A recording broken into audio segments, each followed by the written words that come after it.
LIC music purchase mix by Deepak Deewana. बोले बोले सरस्वती मैया की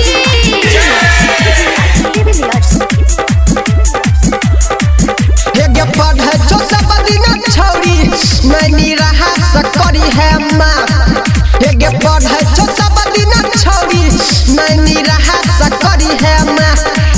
सुपौल जिला के है गा सुपौल जिला के मैया सुपौल जिला के छौरी सब के है तू बात करई है माँ। मधेपुरा जिला के छौरी सब के बात करई है माँ। ये पढ़े जो सब दिन छौरी नहीं रहा सकरी है माँ। ये पढ़े जो सब दिन छौरी नहीं रहा सकरी है माँ। सुपौल जिला के है मैया सुपौल जिला के है गा सुपौल जिला के छौरी सब के है तू बात करई है माँ।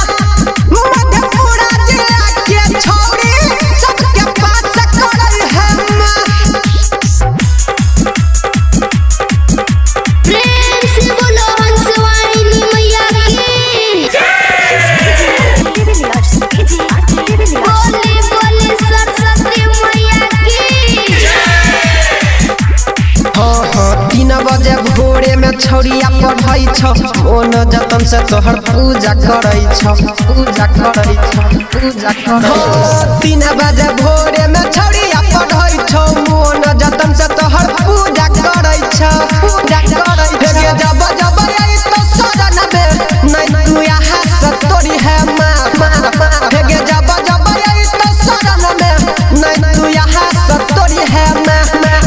सुपौल जिला के है मैया सुपौल जिला के है गा सुपौल जिला के छौरी सब के है तू बात करई है माँ। मधेपुरा जिला के छौरी सब के बात करई है माँ। प्रेम से बोलो हंसवाहिनी मैया की बोले बोले सरस्वती मैया की।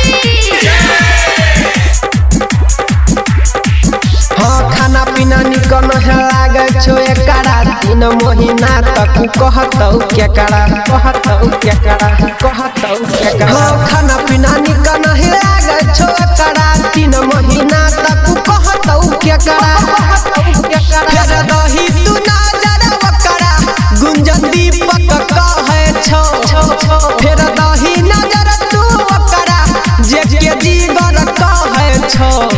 सुपौल जिला के है मैया सुपौल जिला के है गा सुपौल जिला के छौरी सब के है तू बात करई है माँ।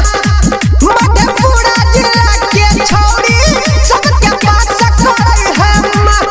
कराई दिया जरूर माँ। LIC music recording studio Triveniganj Supaul.